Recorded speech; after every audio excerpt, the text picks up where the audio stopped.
Hey guys, welcome back to more AFK Arena. In today's video, we're over on the test server, link in the description. As always, if you want to get onto it, we are here because we do have patch notes and we do have a new dimensional in Leonardo da Vinci coming. So interested to see what they're going to do here.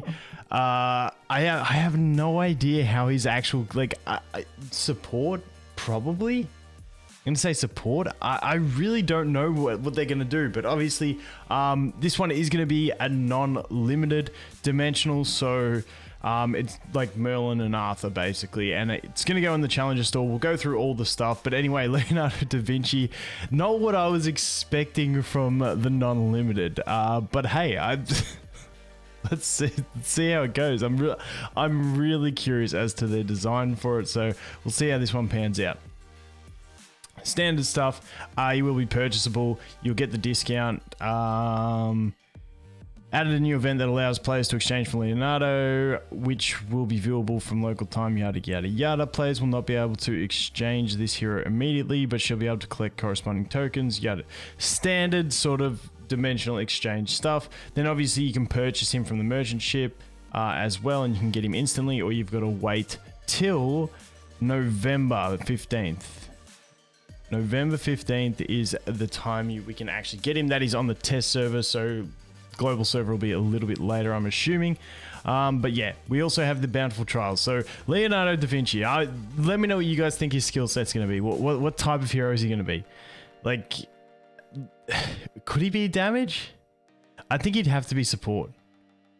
I don't know. They could do some really interesting things with his kits, with like the way his animations work and the way his abilities work, but we'll have to wait and see. Moving on from that, added the Adventure Demonic Incursions to the Voyage of Wonders, cool beans. Added the Dusty Barrens to the Wandering Balloon, once again, cool beans. A new Missy Valley round, happy days.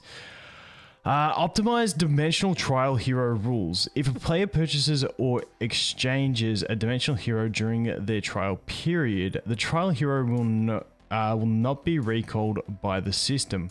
Both the trial hero and the purchase hero may coexist. Okay, so what I'm thinking this is referring to is sometimes you get your free 3-day trial of the hero.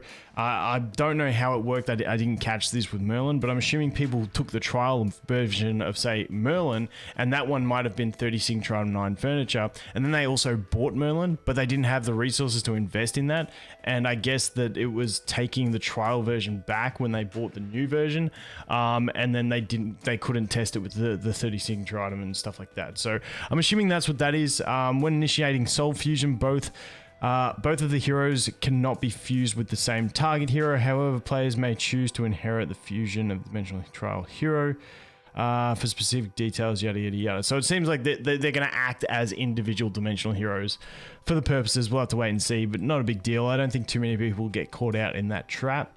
Moving on from that, a new Heroes of Asperia season will commence, local time, yada yada yada, wherein players, yes, sweet.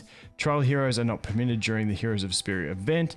The duration of the season limited medals has also been extended. Cool beans. I do like the Heroes of Asperia event. It's really good rewards. It's that one where it's like, you start out in the fields and then you get to the tower and then you start climbing the tower, but the season rewards for it are really good, and really most times I just jump in on the last day and do a big push, and you can normally get pretty high and get some really nice rewards for just like you get like, I don't know, I think last time I got like 30 scrolls or something like that, which was really nice. I think they had some stargazers in there as well, but not too bad. So cool event coming back. New Isle of Gold. So let's see, are these overlapping? So this one's on the 23rd.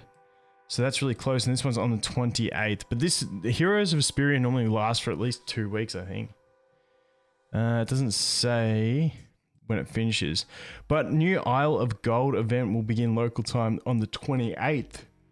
Players that have completed stage 7-40 will be able to participate. The following adjustments have been made to the Isle of Gold. Now, we did have the dev post about this sort of stuff, so let's just see what they got. Made adjustments to resource building, defense buildings, and special buildings. For specifics, please refer to in-game. Cool beans. Added a new edit mode, which is cool.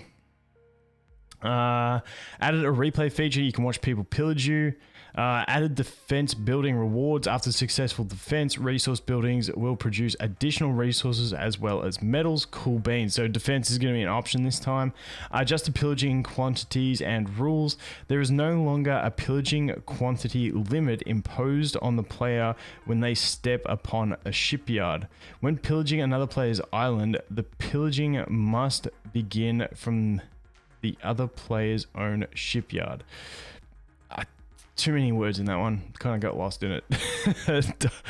Dice refreshes have been changed from 1 roll every 2 hours to 6 roll every 12 hours. So the same rate, it's just you get them in a chunk every 12 hours. Cool beans. Resource buildings can now be converted into other types of resource buildings. Cool beans, that's handy to know. The Eternal Engravings feature will become available to Mauler heroes that reach Ascended 1 star. After increasing the hero's engravings level, they can no longer make use of the hero swap scroll. Cool beans. I think they really did a good job on the abilities that some of the Lightbearers got, so I'm hoping Maulers get a bit of love. Added an exhaustion mechanic to the Arena of Heroes last man standing competition. Winning teams are negatively affected by exhaustion. The number of times the exhaustion effect is stacked is based upon the number of rounds the team wins. Only the winning team? I'm confused on that. I always thought these exhaustion things normally happen like after a certain period of time, everyone starts taking more damage and dealing more damage, but I'm not interpreting that right. I don't know. You guys let me know. Optimize the Legend Championship sparring mode, removing the manual ability casting. Yep, because you don't do it in the actual Champions Arena, so that makes sense. Champions of Asperia adjustments. The refresh time for the... Oh, okay, so this is the rewards. This is like, you know... Okay, and the same with the Voyager set. So these two sets of rewards, they do this every time they adjust them. You have one that says old, you have one that says new. You complete the old one, you start the new one. Once you finish the old one, then the new one's the only one that's left, and yada, yada, yada. You get the gist. So that's those two getting an adjustment. Moving on from that, Lucretia fixed an issue that was preventing the effects of the ability Blazing Fury from correctly inhibiting enemies from using their ultimate abilities in some situations. I had noticed that with my Lucretia, that sometimes, even though she'd done 2 ults, they're right on top of her, they do get an ult off. It happens from time to time. Improved the hero combat stability and resolved an issue causing the game to become unresponsive under certain circumstances. I was really hoping that meant all the lag that I get on emulators, but I'm assuming that's just specific to something to do with Lucretia, so not too sure. But anyway, guys, bunch of stuff in there, some cool events coming back, Isle of Gold and Heroes of Asperia, so I'm pretty happy with that. Plus we get Leonardo da Vinci. Really curious to see what they do with that. But anyway, guys, we'll be back tomorrow, take a look at some of the stuff. So thanks for watching, hope you have an awesome day, and I look forward to seeing the next one. Cheers.